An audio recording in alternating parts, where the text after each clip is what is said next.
بسم اللہ الرحمن الرحیم۔ عزیز طلباء السلام علیکم ورحمۃ اللہ وبرکاتہ۔ نویں جماعت کے اردو کی غزل نمبر 2 جو حیدر علی آتش نے لکھی ہے، اس کی آج ہم انشاءاللہ تشریح کا طریقہ سیکھیں گے۔ بچوں، آپ نے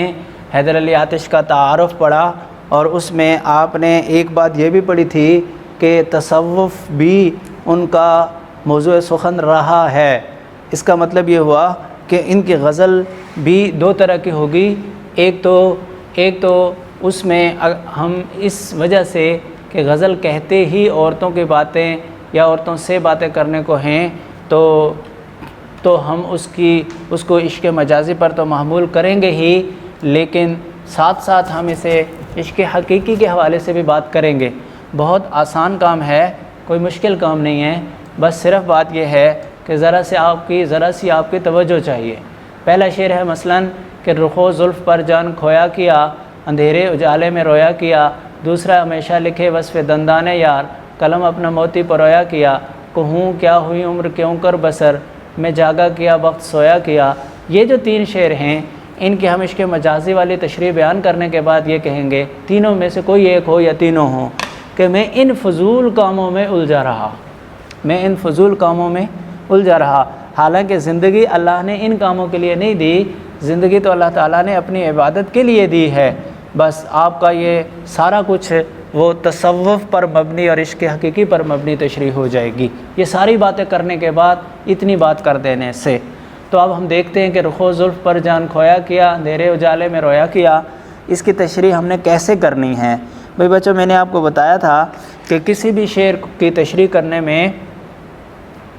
آپ کو ذرا بھی یہ جھجک اور یہ ڈر خوف نہیں ہونا چاہیے کہ اب میں اس میں کیا لکھوں گا۔ آپ نے شعر کو اچھی طرح سے سمجھا۔ اب ہم یہ بات سمجھ گئے کہ شاعر یہ کہہ رہا ہے کہ چہرے کی باتیں، چہرے اور جو بال ہیں، زلفیں ہیں محبوب کی، ان پر میں نے اپنی جان گنوا دی، اور اندھیرے اجالے میں رویا کیا، دن رات روتا رہا۔ اب یہ بات تو ہمیں سمجھ میں آ گئی۔ اب بچوں، ہم یہ جانتے ہیں کہ جب شعر ہمیں سمجھ میں آ جائے تو ہمارا ذہن کافی ساری باتیں اس کے لیے جمع کر لیتا ہے۔ اب جو وہ ساری باتیں جمع ہوئی ہیں، ان کو ترتیب دے کر یا چننی پڑے تو ان میں سے چن کے ترتیب دے کے آپ لکھتے ہیں، تو یہ تشریح ہے۔ اب ہمارے ذہن میں کیا آ رہا ہے بھائی بچوں؟ جب ہم نے یہ سن لیا کہ شاعر یہ کہہ رہا ہے کہ میں محبوب کے چہرے اور اس کی زلفوں پر اپنی جان گنوا دی اور رات دن روتا رہا، تو اس سے ہمیں کیا سمجھ میں آیا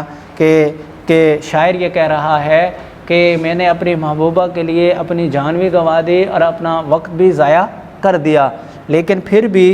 بھی میرا مقصود حاصل نہیں ہوا۔ تو یہ شعراء کی عادت ہے کہ وہ مبالغہ آرائی سے کام لیتے ہیں۔ ایسا تو کبھی بھی نہیں ہوتا کہ کوئی انسان دوسرے انسان کے لیے اپنی جان بھی گنوا دے اور اپنا وقت بھی 100% اسی کے لیے ضائع کر دے، لیکن اس نے یہ اس لیے کہا ہے تاکہ کلام میں زور پیدا ہو جائے۔ عام طور پر شعراء جب اپنے محبوباؤں کی تعریفیں کرتے ہیں تو ان کے چہرے کی، ان کے زلفوں کی، پھر اسی طرح کے دانتوں کی بھی ہے، تو اس کی تعریف تو جان گنوا دینے کا مطلب یہ کہ میں اپنی محبوبہ کے چہرے کو دیکھنے کے لیے یا تو وقت خرچ کیا، اپنی توانائی خرچ کی، اور یا اس کی تعریف کرنے میں کہ وہ اتنی خوبصورت ہے، ایسی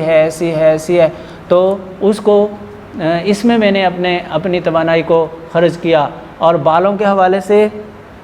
گھنے اور بڑے بال، اس کو بیان کیا جاتا ہے کہ وہ ایک شعر ہی مجھے یاد آ رہا ہے جس کا مفہوم کچھ اس طرح ہے کہ جب اپنے بالوں کو سمیٹو تو اجالا کر دو، اور جب اپنے بالوں کو بکھیرو تو رات کی تاریکی چھا جائے۔ تو گویا کہ سیاہ اور گھنے اور بڑے بال یہ قابل صفت ہیں۔ تو اسی طرح بالوں کی سیاہی کو بیان کرنا، ان کے بڑے ہونے کو بیان کرنا، ان کے زیادہ ہونے کو بیان کرنا، وہ کہتا ہے اسی میں نے اپنی توانائیاں لگا کے اپنی جان اسی میں ضائع کر دی۔ پھر وہ کہتا ہے کہ رات دن روتا رہا۔ اب ہوتا یہ ہے بھائی بچوں کہ جو کام انسان کے لیے اہم ترین بن جائے اور جس کی جو دل و دماغ پہ چھا جائے، پھر رات کی نیند اور دن کے مشاغل، وہ کام دونوں کو چھڑا دیتا ہے عام طور پر۔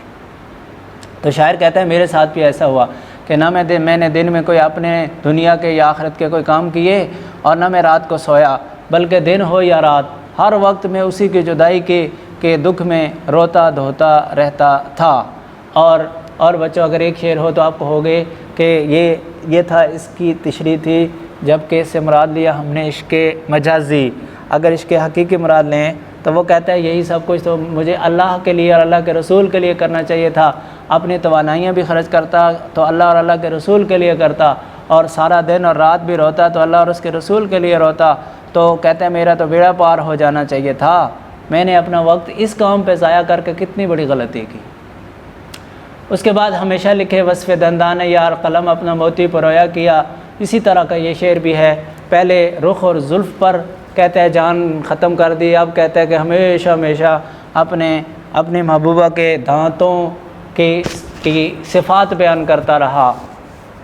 اور لکھا بھی اتنی خوبصورتی سے کہ قلم میرا بھی گویا موتی پر ہوتا رہا۔ تو جب ہمیں یہ بات سمجھ میں آ گئی تو پھر وہی باتیں ہمارے ذہن میں لوٹیں گی جو پہلے شعر کے حوالے سے لوٹی تھی کہ شعراء مبالغے سے کام لیتے ہیں، اور ان کی یہ عادت ہے کہ اپنے محبوباؤں کے جسم اور اس کے اعضاء کی الگ الگ صفات بیان کرنے میں تھکتے نہیں۔ اسی طرح یہاں بھی شاعر کہتا ہے کہ میری محبوبہ کے دانتوں کا کیا پوچھتے ہو، اتنے سفید جیسے اولے، اور جب محبوبہ ہنستی ہے تو چاروں طرف اس کی کرنیں، دانتوں سے پھیلنے والی روشنی وہ ہر چیز کو روشن کر دیتی ہے۔ اس طرح سے ان کی عادات ہوتی ہیں کہ بیان کرتے ہیں۔ تو کہتے ہیں بڑی خوبصورت دانت اور سب کچھ، کہتے ہیں کہ میں نے ہمیشہ یہی باتیں لکھی، اور پھر میں نے یہ نہیں کہ لکھتے ہوئے لاپرواہی کی ہو، لکھتا بھی رہا اتنے محنت سے اور اتنی جنفشانی سے اور اتنی خوبصورت لکھا کہ یوں لگتا تھا جیسے میرا قلم بھی جس طرح محبوبہ کے دانت خوبصورت تھے، اسی طرح وہ الفاظ بھی خوبصورت سے خوبصورت بناتا گیا، گویا موتی پرو دیے۔ اچھا، یہ تھا اس وقت جب عشق مجازی پر معمول کریں۔ عشق حقیقی پر معمول کریں تو یہ ساری باتیں لکھنے کے بعد کہیں گے کہ یہ ساری باتوں میں نے اپنے آپ کو اور اپنے توانائیوں کو اور اپنے وقت کو جو ضائع کیا، چاہیے یہ تھا کہ میں اللہ اور اللہ کے رسول کے تعریفات لکھنے میں اپنے قلم کو استعمال کرتا، اپنے وقت کو استعمال کرتا۔ جب میں نے اس کے لیے نہیں کیا تو میں نے اپنی زندگی کے ان لمحات کو اور ان زندگی کے اس حصے کو ضائع کر دیے جو میں نے اس کام میں لگائے۔ کہوں کیا ہوئی عمر کیوں کر بسر میں جاگا کیا، وقت سویا کیا۔ اور کہتا ہے کہ کیا بتاؤں کہ میری عمر کیسے گزری، میں تو جاگ رہا تھا لیکن میری قسمت میں جاگ نہیں رہی تھی، میری قسمت نے میرا ساتھ نہیں دیا۔ کہوں کیا ہوئی عمر کیوں کر بسر میں جاگا کیا، وقت سویا کیا۔ میں آپ کو بتاؤں کہ میری عمر کیسے گزری، میں تو جاگتا رہا لیکن میرا مقدر سوتا رہا۔ کہنے کا مطلب یہ کہ جو میرا مطلوب تھا وہ مجھے نہیں ملا، میرا مطلوب مجھے نہیں ملا، کیونکہ میں تو محنت کرتا رہا، جو مجھ سے ہو سک رہا تھا وہ میں نے کیا، لیکن جس کے لیے کیا وہ مجھے نہیں ملا۔ تو بھی بچوں، شعراء کی عادت کے مطابق اب حیدر علی آتش بھی یہ کہہ رہے ہیں کہ مجھے کوئی یہ پوچھے کہ میری عمر کیسے گزری، کہتا ہے میں نہیں بتا سکتا، کہ اس لیے کہ میں تو جاگتا رہا لیکن میرا مقدر سوتا رہا، تو مجھے جس چیز کے لیے میں نے زندگی کھپائی تھی وہ مجھے نہیں ملی، تو میں پھر کیسے بتاؤں، کیا بتاؤں کہ میں نے کس کے لیے اپنی زندگی کو استعمال کر لیا اور ختم کر لیا۔ یہ کہہ رہا ہے، یہ ہمیں شعر کا مفہوم سمجھ میں آ رہا ہے۔ تو بچوں اس کی تشریح کیسے کریں گے؟ اس کی تشریح بھی بالکل ایسے ہی کریں گے کہ حیدر علی آتش بھی شعراء کی عادت کے مطابق وہ یہ کہہ رہا ہے کہ مجھے اگر کوئی یہ پوچھے کہ تیری عمر کیسے گزری حیدر علی آتش، تو کہتے ہیں کہ میں یہ کہوں گا کہ میری عمر کے گزرنے کے بارے میں نہ پوچھو، کیونکہ ناکامیوں اور نامرادیوں کے علاوہ مجھے ملا ہی کچھ نہیں۔ کہتے ہیں کہ میں تمہیں کیسے بتاؤں، کیا اب وہ اوپر 3 شعروں میں جو کچھ بتایا عمر تو گزری تھی اس میں، اب وہ باتیں بھی آپ لکھ سکتے ہو، کیونکہ ایک شعر ہوتا ہے عام طور پر پیپر میں، تو وہ باتیں بھی لکھنے کے بعد آپ کہو گے کہ میری زندگی تو ان کاموں میں گزری، اور یہ کیا کس کے لیے، کسی ایک شخصیت کے لیے جو میری محبوب تھی، لیکن کہتے ہیں کہ وہ بھی مجھے نہ مل سکی، اس لیے کہ میں تو جاگ رہا تھا، یعنی میں تو کام کرتا رہا، محنتیں کرتا رہا، جو اس کے لیے ضروریات تھیں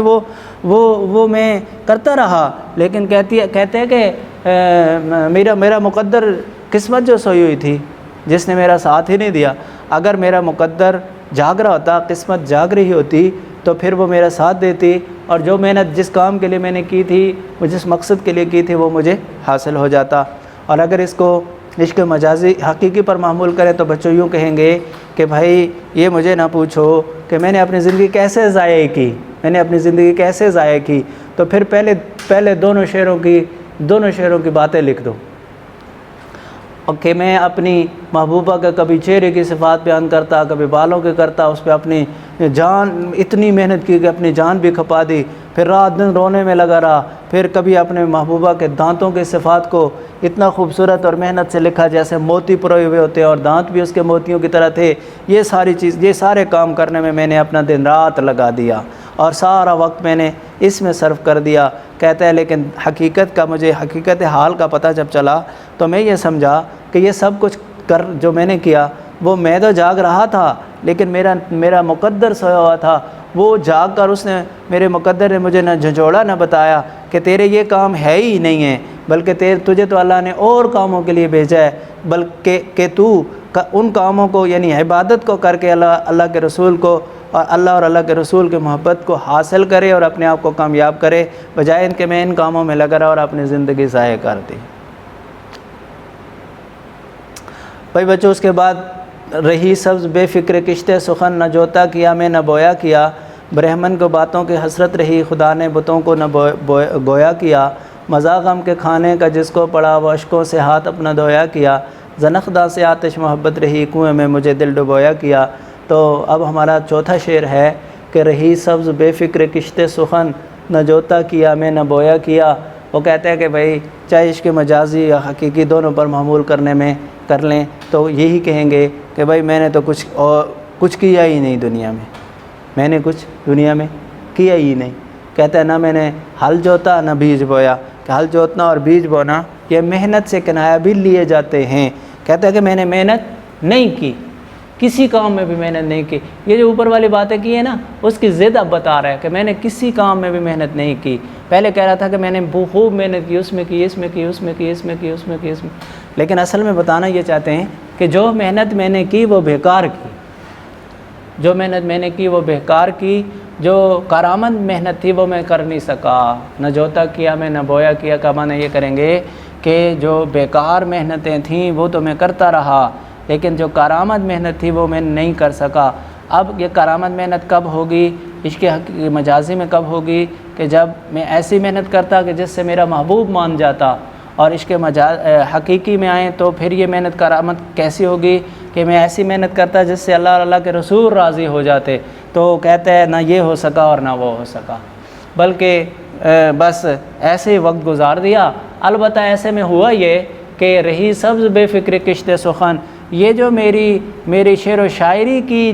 جو کھیتی ہے یہ سرسبز و شاداب رہی۔ اور اصل میں یہ بھی بتانا چاہتا ہے کہ میں نے اپنی محنت سے اگر حاصل کرنا ہوتا تو یہ بھی نہ ہوتی میرے پاس، لیکن یہ خداداد صلاحیت تھی، اللہ نے مجھے عطا کی تھی یہ صلاحیت کہ میں شعر و شاعری کر سکوں۔ کہتا ہے بس میں وہی کرتا رہا، باقی میں نے اپنی محنت سے کچھ بھی حاصل نہیں کیا، یوں ہی زندگی ضائع کر دی اور میں اب دنیا سے جانے والا ہوں۔ تو بچوں، باقی جو 3 شعر ہیں ان کی تشریح انشاءاللہ آئندہ کریں گے۔ ان 4 شعروں کی تشریح میں چونکہ پہلے 3 شعر تو تھے ہی بالکل ایک جیسے 2، اور جو تیسرا ہے اس میں ان 2 کے بارے میں ہی بتایا کہ جو میں نے وہ کیا وہ سمجھ لو کہ میرا مقدر سویا ہوا تھا اس لیے کرتا رہا، اور رہی سبز بے فکر کشت سخن، نہ جوتا کیا میں نہ بویا کیا، یہ ان تینوں سے مختلف شعر ہے۔ کہتا ہے کہ میں نے کچھ محنت نہیں کی، نہ کام کیا نہ کچھ کیا، بس یوں ہی زندگی گزار دی۔ تو میں نے آپ کو بتایا نا، اس سے مراد یہ ہے کہ میں نے کارآمد محنت نہیں کی، بیکار محنتیں کرتا رہا۔ کارآمد محنت دونوں صورتوں میں نے بتا دی کہ اگر میں عشق مجازی والی بات مراد لیں تو پھر کہے گا کہ اگر میری محنت کارآمد ہوتی تو مجھے میرا محبوب حاصل ہو جاتا، اور عشق حقیقی میں جائیں تو کہیں گے کہ اگر میری محنت کارآمد ہوتی تو مجھے اللہ اور اللہ کے رسول کی محبت والی زندگی نصیب ہو جاتی۔ یہ دونوں نہیں ہوئے، لہٰذا اس سے پتہ چلتا ہے کہ میری محنت کارآمد نہیں تھی، اور کہتے ہیں کہ یہ تو میں نے کیا کچھ نہیں۔ اور اس کے باوجود کہتے ہیں کہ یہ جو میرا شعر و شاعری والا کام ہے یہ ہوتا رہا، یہ کھیتی سرسبز و شاداب رہی، کیونکہ یہ خداداد تھی، اللہ نے صلاحیت دی ہوئی تھی، میں استعمال کرتا رہا، اس پہ میری کوئی محنت یا میرے کسی کسی تگ و دو کو کوئی عمل دخل نہیں ہے۔ تو بچوں یہ آپ نے 4 اشعار کی تشریح کو ذرا اپنے الفاظ میں بیان کرنا ہے، اس کو لکھنے کی مشق کرنی ہے۔ اس کی کوانٹٹی کیا ہوگی بھائی بچوں؟ ایک جو صفحہ ہوتا ہے آپ کی امتحانی جوابی کاپی کا، اس کے اوپر خوبصورت کر کے شعر لکھیں اور اس کے نیچے تشریح لکھیں، اور اس کے نیچے اپنا ایک شعر، کم از کم ایک شعر آپ ریفرنس کا شعر لکھ دیں۔ ریفرنس کا شعر آپ کو نہیں بتا رہا اس لیے کہ ایک تو ہر شعر کے لیے ایک شعر ضروری نہیں،